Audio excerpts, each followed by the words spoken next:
Xin chào các bạn, chào mừng các bạn đã trở lại với kênh Vận Mệnh Trong Tay, kênh chuyên luận chỉ tay chuyên sâu cho các bạn. Thì tiếp tục hôm nay mình sẽ mang đến cho các bạn bàn tay của một bạn nữ. Thì bạn này cũng chờ mình lên bài video khá là lâu ha, còn cái bài luận thì mình đã trả cho bạn ấy lâu rồi.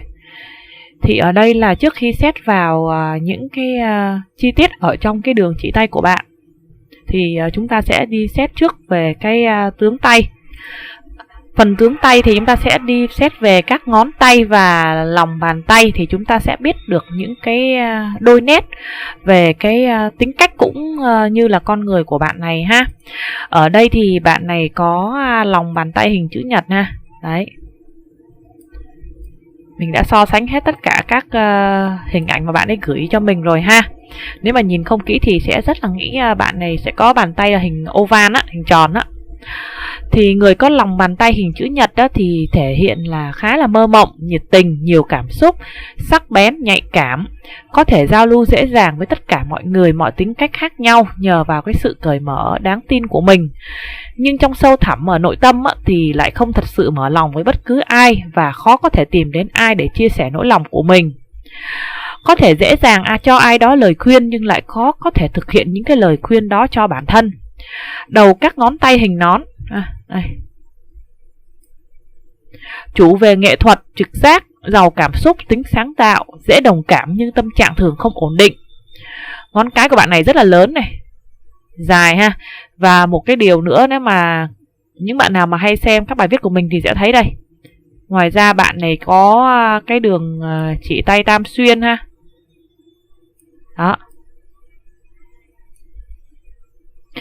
Thì ngón cái mà lớn dài đủ tiêu chuẩn, phụ nữ mà ngón cái mà nó dài đủ tiêu chuẩn này thì phải nói rằng cái tính và cái cách của bạn và cái ý chí của bạn này rất là mạnh mẽ luôn á.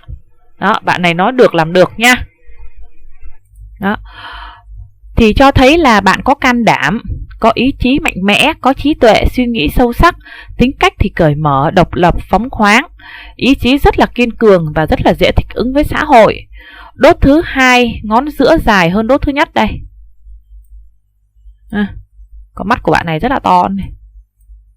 Nó cũng thể hiện cái trí tuệ, sự thông minh của bạn ấy ha. Cái con người khá là tốt, khá là đa tài ạ. Đó, mà cái đốt thứ hai của cái ngón giữa dài hơn cái đốt thứ nhất thì nó cũng sẽ thể hiện là bạn có cái đặc tài, có năng khiếu về một cái công việc nào đó và rất là dễ thành công nếu như mà bạn làm thiên về cái công việc đó nha. Ngón áp út dài hơn ngón trỏ. Đây, có thể thấy là nó sẽ dài hơn một tí á. Mình đã so sánh cả hai bên bàn tay của bạn này này. Đó. Tuy rằng nó dài hơn ha, nhưng mà ở đây thì mình vẫn thấy rằng nó cũng có cái sự cân bằng nhau, không có dài hơn hoặc quá bao nhiêu cả. Đó. Ở đây mà ngón áp út mà dài hơn ngón trỏ thì chủ bạn sẽ có cái lối sống dĩ hòa vi quý, dễ thích ứng với mọi hoàn cảnh. Tuy nhiên lại rất là dễ tham công tiếc việc, cố gắng làm thật nhiều chưa xong việc và thì chưa được nghỉ ngơi. Nhưng mà hai cái ngón này nó cũng có cái xu hướng gần như cân bằng nhau, thì nó sẽ thể hiện rằng bên trong bạn cũng sẽ có những cái quan niệm mà độc tôn, thể hiện nhiều cái dục vọng nhưng mà rất là kín đáo ha, và bạn biết cách có thể thực hiện được những cái mong muốn và những cái ý định của bản thân mình. Ngón út hay ha, ngón út ở đây ngón ngắn hơn cái đốt thứ nhất của ngón áp út này thì thể hiện là bạn sống chan hòa, tốt bụng nhưng hiếm khi tham gia các hoạt động bên ngoài tập thể, nên đối với người mới quen thì họ nghĩ bạn khá là dè dặt và khó gần. Bạn đặt kỳ vọng rất cao vào những người mà bạn tin tưởng, nhưng khi không được đáp ứng thì bạn sẽ không giấu nổi cái sự thất vọng. Bạn biết cách quan tâm, chăm sóc người khác, trung thực nhưng đôi khi rất là bướng bỉnh và cứng đầu. Không phân biệt đúng sai, trong tình yêu thì nồng nàn, sôi nổi, sẵn lòng làm mọi việc vì người mình thương. Là cái đôi nét về cái tính cách qua cái tướng tay của bạn ấy. Thì mình sẽ nói thêm một số về cái người có cái bản chỉ mà hình tam xuyên nhá. Thì ở đây cái đường chí đạo không trùng với đường sinh đạo này, tức là ba đường này mà nó không trùng với nhau, không xuất phát cùng một điểm á, thì gọi là người có bàn tay tam xuyên. Thì người có bàn tay tam xuyên và cái ngón cái của bạn nó lại cao đến mức độ như thế thì chủ là bạn sẽ có cái tính cách là hướng ngoại ha, thích làm những các công việc mà nó không bị gò bó, không bị áp đặt. Đó. Người mà có bàn tay tam xuyên á, thì cũng thể hiện là người ta làm thuộc dạng là kiểu nữ cường. Đó, tính cách người ta rất là mạnh mẽ, thích làm gì thì người ta sẽ làm đó. Tuy nhiên ở đây là cái ngón trỏ này của bạn ấy này, đó, tuy rằng cái ý chí rất là mạnh mẽ nhưng mà cái ngón trỏ của bạn ở cả hai bên bàn tay nó có cái độ nghiêng khá là lớn, thì nó cũng sẽ thể hiện là ý chí mạnh mẽ nhưng mà cái lập trường nó không vững vàng nha. Ví dụ như đôi khi bạn ấy quyết định một cái việc gì đó nhưng mà người này người kia nói ra nói vô là bạn cũng rất là dễ thay đổi cái quyết định của bản thân mình á. Đó. Tuy nhiên ở đây là cái đường đây, cái đường chí đạo này của bạn này, để mình mở cái hình khác thì nó sẽ dễ xem hơn. Đây, rõ không ạ? Đây, cái đường chí đạo của bạn này là bị rất là nhiều những cái đường nhỏ khác nó cắt qua đây, và khá là nhiều những cái tam giác ngược này. Đó, cái vân tạp này, tam giác ngược này, hình đảo này, thì thể hiện bạn này là chịu khá là nhiều những cái áp lực từ cái thuở mà mình còn ngồi ở trên ghế nhà trường á, đến cả cái lúc mà bạn ra ngoài lập nghiệp thì đều có rất là nhiều những cái áp lực này, những cái khó khăn và những cái suy tư dễ khiến là cho cơ thể bạn bị suy nhược về hệ thần kinh nhá. Đó. Cái đường vận mệnh của bạn thì nó xuất phát từ gò nguyệt đi lên. Đây, để mình vẽ hết một lần rồi mình sẽ luận luôn một lần nha, cho các bạn thấy rõ. Đây ha, mình đã vẽ xong này tất cả những cái đường mà nó liên quan đến sự nghiệp cũng như cái tài lộc của bạn ấy. Thì cái đường màu xanh này này, đó là những cái con đường mà công việc của bạn ấy trong suốt cuộc đời của bạn ấy này, nó đi lên cái gò thổ tinh. Cái đường màu cam này là cái đường công danh cũng như cái đường tài lộc của bạn ấy.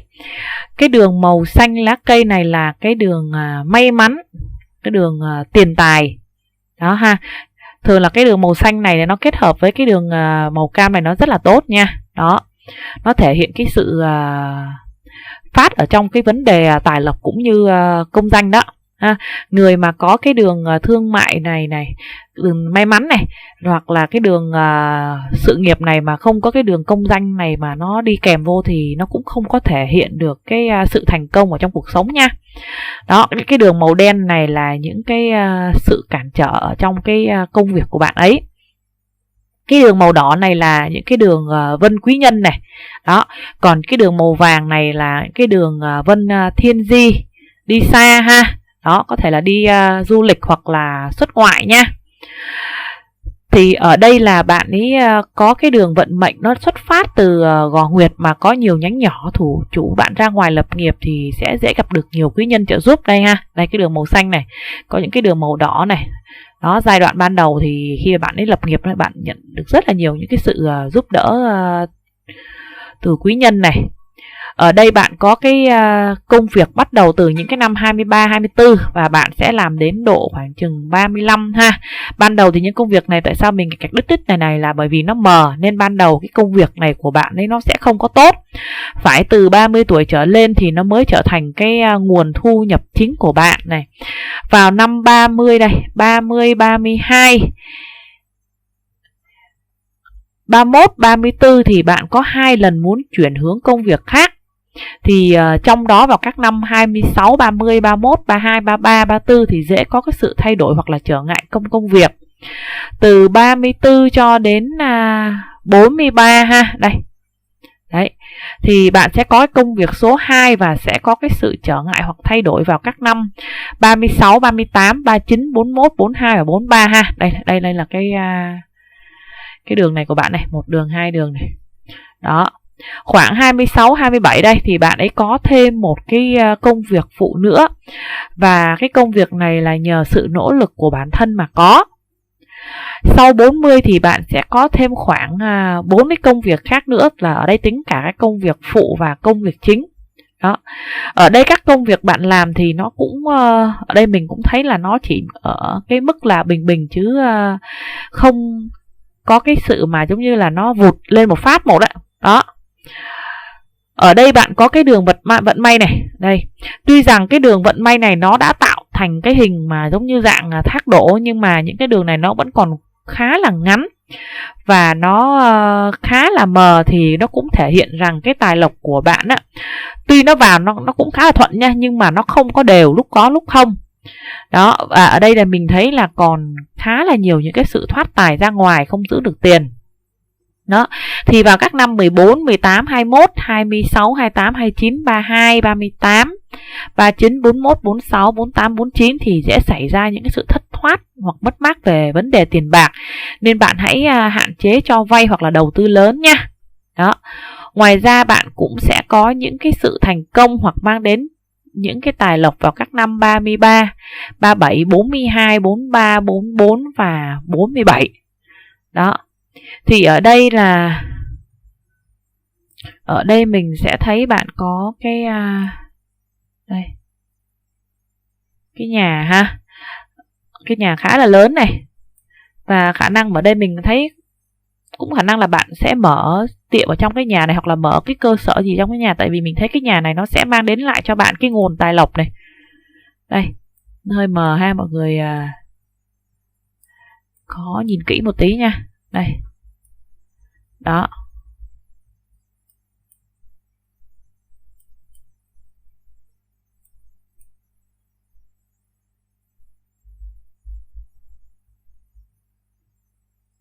Ngoài ra ở đây thì mình thấy rằng bạn ấy đã xuất hiện cái dấu X ở trên minh đường ha. Đây.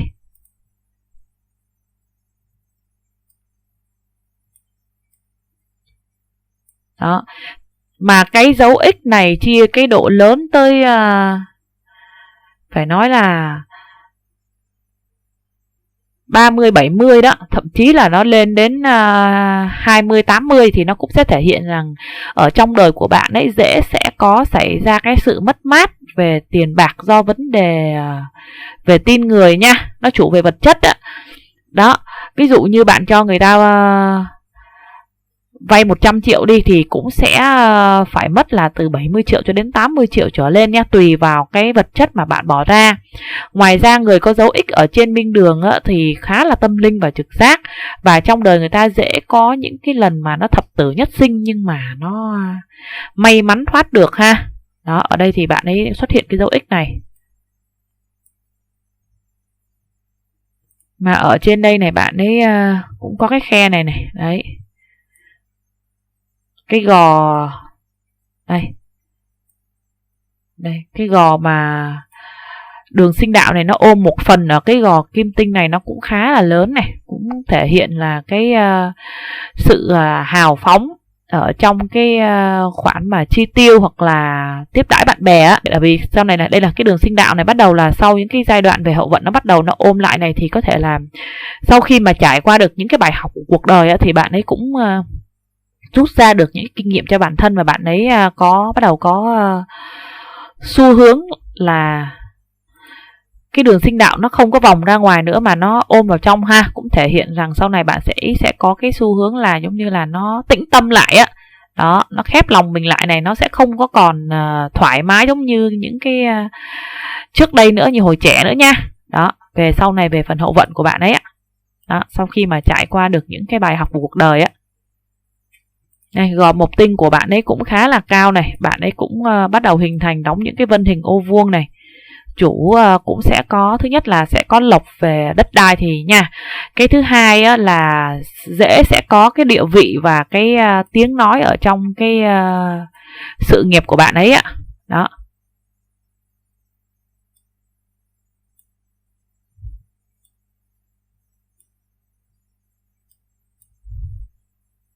Ở đây các gò của bạn ấy đều cao hết này. Đấy.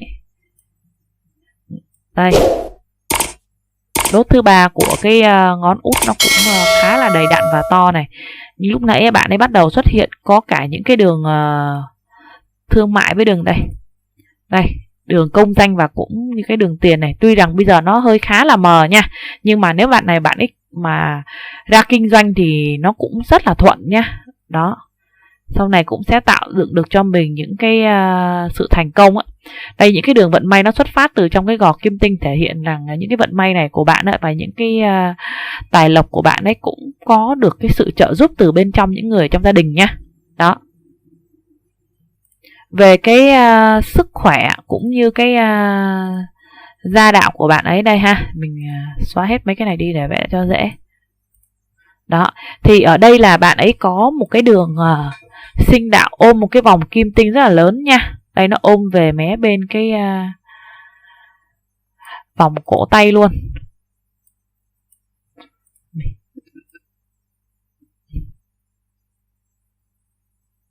Đó, người mà có cái vòng kim tinh lớn mà nó ôm về cái mé cổ tay như vậy á, thì thể hiện là người ta sẽ có cái sức sống khá là dẻo dai và có cái số trường thọ ha. Số trường thọ ở đây là nếu như người ta không có gặp những cái nạn này nạn kia ở trong đời nha.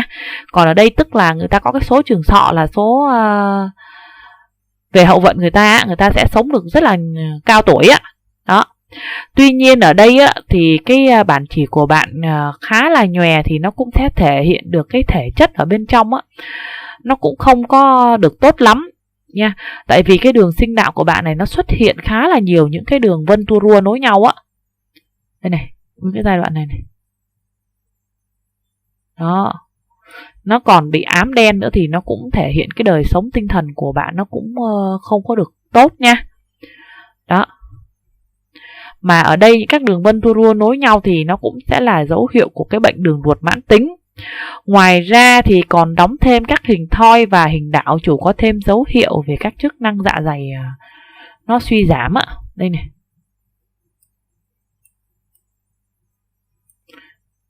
Đó. Và mà ở đây đóng thêm rất là nhiều những cái vân hình ô lưới ở trên đây nữa này. Đó, nó đóng rất là nhiều những cái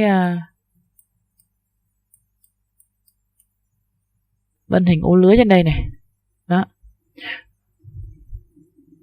Ở trên gò thổ tinh này lại xuất hiện rất là nhiều những cái đường vân nó chạy song song với nhau này. Đó. Thì chủ về mất ngủ, suy nghĩ nhiều và áp lực. Đường tâm đạo thì đóng liên tiếp các hình đảo nối nhau. Đây. Đấy, các hình đảo rồi các hình thoi nối nhau này. Đó. Ở đây còn có những cái hình răng cưa nữa. Đó. Bạn này rất là dễ mắc những cái bệnh mà nó liên quan đến vấn đề tim mạch nha. Đấy.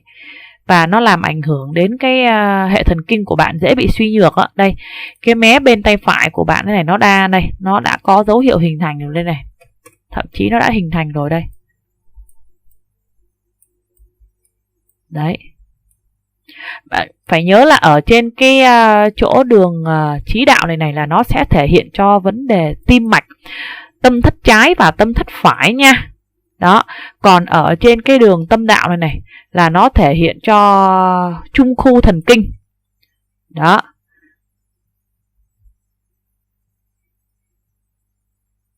Bạn này là có thể là vì tâm bệnh nha, suy nghĩ nhiều mà sinh ra về những cái bệnh khác nữa.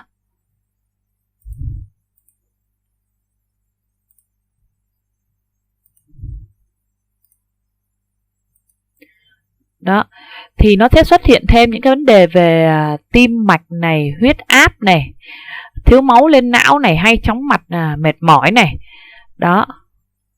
Đặc biệt ở đây thì phải chú ý về vấn đề tim mạch thật nhiều giúp mình nha. Tại vì nó đã xuất hiện khá là rõ mé bên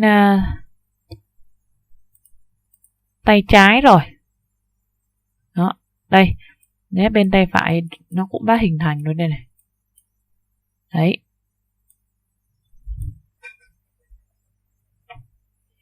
Khi mà nó phát ra thì nó cũng sẽ nặng rồi nha. Nên bạn cố gắng thường xuyên đi khám bệnh, kiểm tra định kỳ giúp mình nha. Các dấu hiệu bệnh tiềm ẩn ở trong cơ thể đó. Đó, ở đây cũng là vân chữ điền ở trên cái gò mộc tinh này. Bạn có xuất hiện cái vân chữ điền ở trên gò mộc tinh rồi. Đó. Thì nó sẽ có liên quan vấn đề gam hoặc mật nha. Đó, xuất hiện thêm những cái hình tam giác này. Đây, những cái hình tam giác ở cái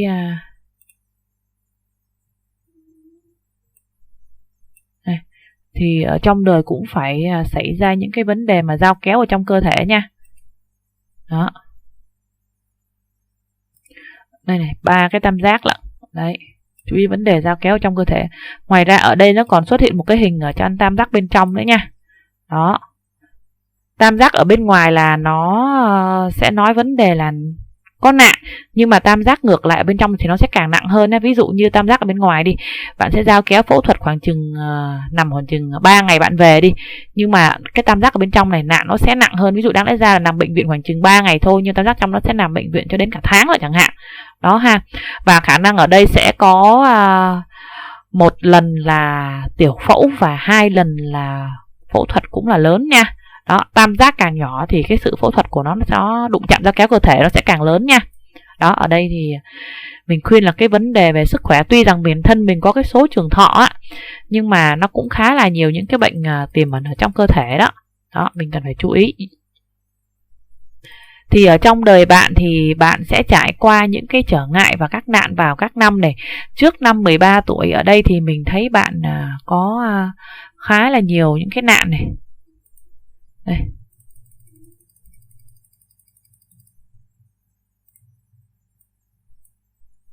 Đây ha, đây mấy cái dòng này đây. Đấy.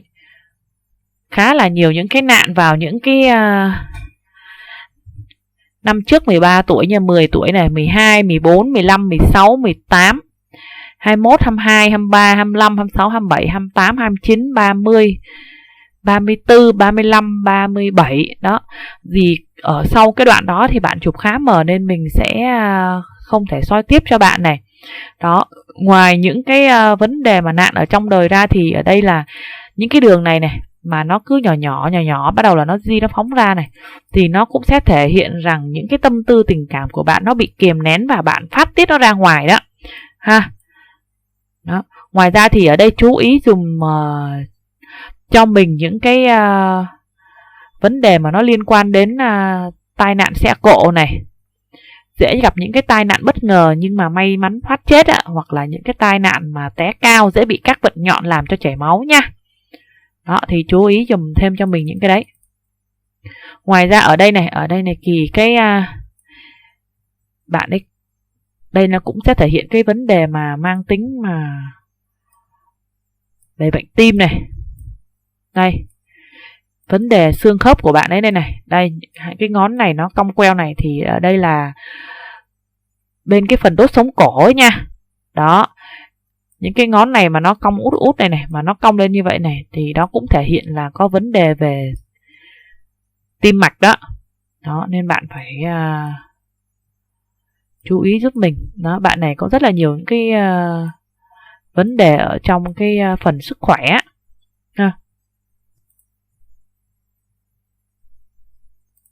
Về cái gia đạo của bạn ấy thì ở đây là bạn có cái ngón trỏ hướng và kề hẳn vào ngón giữa. Đây. Đây ha, kề hẳn vào ngón giữa này. Thì nó có thể thể hiện rằng bạn nhận được rất là nhiều cái sự yêu thương quan tâm từ gia đình ruột thịt. Đối với họ thì bạn rất là quan trọng. Tuy nhiên cái ngón trỏ này mà nó quá nghiêng về cái ngón giữa thì nó cũng thể hiện rằng anh em ở trong gia đình dễ có cái sự phân tán, và giữa hai cái ngón này nó cũng có, đôi khi nó cũng có cái khoảng hở này thì thể hiện rằng đôi khi cũng có những cái sự bất đồng quan điểm ở trong gia đình nhá. Ngón áp út cũng kề hẳn vào cái ngón giữa này thì nó thể hiện rằng bạn nhận được rất là nhiều cái sự yêu thương và quan tâm từ bên cái người bạn đời của bạn. Và ở đây này, họ khá là phụ thuộc vào bạn nha. Đó, có nghĩa là cái người bạn đời này người ta khá là phụ thuộc vào cái tâm tư tình cảm của bạn đấy. Đó, nhưng mà ở đây cái phần ở đằng cái đốt thứ ba của cái ngón áp út này nó lại có cái xu hướng phình trội lên, thì người ta có vẻ là hơi lấn át với bạn nha, và bạn sẽ có cái xu hướng là nhịn này, nhịn á, đó thì mới êm ấm được nhà cửa nha. Ở đây cái đây này, cái gò hỏa tinh của bạn nó khá là cao thì chủ bạn khá là nóng tính. Đây, cái gò mộc tinh nó cũng cao thì dễ là tự ái ha. Mà cái người mà có cái bàn tay chỉ tam xuyên này này mà thuộc kiểu nữ cường thì người ta rất là mạnh mẽ. Đó. Người ta nhịn thì người ta nhịn nha, nhưng mà đôi khi mà người ta mà nóng lên là người ta cũng bất cần luôn á. Đó. Ngón út dài này mà nó cong queo, nó không hướng về ngón giữa này.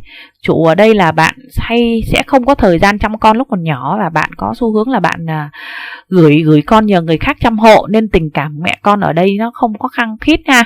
Đó, và bạn sau này đi bạn sẽ rất là dễ là có cái khoảng cách địa lý với con, và khả năng là sẽ không có nhờ nha, và con nó sẽ khó là dạy bảo. Tuy nhiên về sau này thì con cái nó sẽ khá nha. Đó, cái ngón út cong queo này thì nó sẽ không có tốt về mặt con cái nha. Vào các năm 29 và 36 thì rất là dễ xảy ra chuyện buồn ở trong gia đạo. Về cái hôn nhân và tình duyên, đây thì ở đây bạn có đường tâm đạo là một chuỗi các dãy mắc xích nha. Đây, như lúc nãy mình có nói rồi đó. Đó, nó không những nó là một chuỗi mắc xích, nó lại có những cái đường sọc như vậy này, nó rất là nhiều, nó rơi ở trên nguyên cái đường tâm đạo của bạn á. Thì chủ cái tâm tư tình cảm của bạn nó không ổn định, bạn khá là đa sầu đa cảm, thường có cảm giác không an toàn. Các đường nhánh hướng xuống thì thể hiện khá là nhiều những cái sự bi lụy. Đây này, bạn ấy có khá là nhiều những cái đường nhánh là nó hướng xuống như vậy này. Rồi những cái hình mà tam giác ngược đây, nó đóng này, những cái hình dấu x cắt qua nữa này. Đó, rất là nhiều luôn, nó cứ di ở trên cái đường tình cảm của bạn á. Và những cái sự khổ tâm này đều là do cái bản thân của bạn mà ra nhá. Đó, ngoài ra còn có khá là nhiều những cái đường mà nó tiêu cực này. Đó.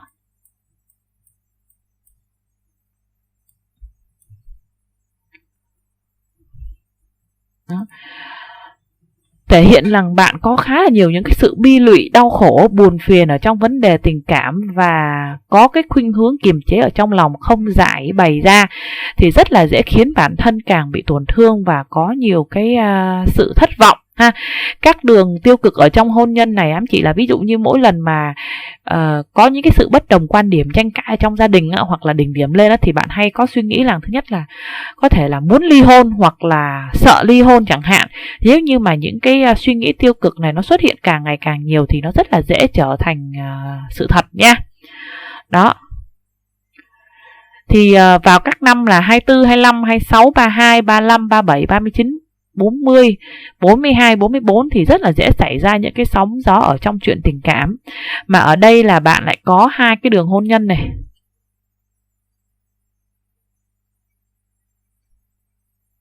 Đây bạn ấy chụp khá là mờ nên mọi người cố gắng xem nhé. Đó. Một cái đường hôn nhân mờ mờ nằm ở dưới đây nữa này. Đó. Thì một đường dưới 25 tuổi và một đường ngoài 30 tuổi. Thì nếu bạn kết hôn ở cái đường mà ngoài 30 tuổi thì nó sẽ tốt hơn cho bạn. Và tay này ở đây mình thấy không có số nhờ chồng mà còn phải có xu hướng nhịn thì mới êm ấm được. Cái như mình có nói lúc nãy về cái phần tướng tay của bạn ấy, thì tại vì bạn ấy có cái bàn tay tam xuyên, cái ngón tay cái rất là to và mạnh, kết hợp với cái gò hỏa tinh cao nữa, thì thứ nhất là bạn khá là nóng tính. Và nó thể hiện cái sự nữ cường tự chủ tự lập, và bạn không cần nhờ sự giúp đỡ của người khác ha. Nên hầu hết là những cái công việc đó bạn đều là tự thân bản thân bạn làm hết, chứ bạn cũng không có muốn nhờ sự trợ giúp của bất cứ ai hết. Đó chính là cái người đặc tính của cái người có bàn tay tam xuyên á. Đó, khi mà muốn làm việc gì thì người ta sẽ nhất quyết người ta làm cho bằng được, khá là cố chấp ạ, thường người ta hay cố chấp ạ. Đó. Cũng nên bạn cũng phải cố gắng thì kiềm cái tính của bạn mình đi một tí thì mình mới có thể vượt qua được những cái mốc thời gian sóng gió mình có nói như trên á. Nếu không thì bạn rất là dễ đổ vỡ ở trong hôn nhân nha. Đó. Thường là có người có cái bàn tay tam xuyên, tính cách người ta rất là mạnh mẽ. Đây cũng giống như bản thân mình cũng vậy, mình cũng có cái bàn tay tam xuyên. Thì mình nên có cái xu hướng là nhịn đi một tí thì nó mới êm ấm nhà cửa được nha. Nhưng mà không phải là mình cứ nhịn liên tục nha. Khi mà hai vợ chồng đã hòa thuận vui vẻ thì mình nên nói ra những cái bức xúc ở trong lòng mình. Tại vì nhịn nhiều quá, suy nghĩ nhiều quá thì nó sẽ trở thành tâm bệnh nha. Mà tại vì bạn này cũng có cái xu hướng là bị áp lực ở trong vấn đề suy nghĩ nhiều này, áp lực ở trong vấn đề tình cảm này. Đó, tâm bệnh nhiều quá thì nó sẽ trở thành những cái bệnh suy nhược về cơ thể nha. Đó, thì nhận xét chung về cái tướng tay của bạn ở đây thì mình thấy bạn có cái đường tình cảm thì nó không có được tốt. Bạn cố gắng giải bày cái lòng mình ra, đừng nên tự tạo áp lực cho chính mình. Mình tin rằng chỉ cần bạn cố gắng dung hòa này, bộc lộ cảm xúc tâm tư của bản thân cho đối phương thì bạn sẽ cảm thấy cái tâm tư nhẹ nhàng hơn rất là nhiều. Bộc lộ tâm tư cảm xúc ở đây không phải là mình phát tiết ra nha, mà mình tâm sự một cách nhẹ nhàng để cho đối phương có thể hiểu được mình hơn. Và đôi khi lắng nghe lời khuyên nhủ và góp ý của người khác cũng là điều tốt cho bản thân của bạn. Chúc bạn may mắn và thành công. Thì video của mình xin kết thúc tại đây. Xin cảm ơn các bạn đã chú ý lắng nghe. Hẹn gặp lại các bạn ở những cái video vào lần sau. Tạm biệt các bạn.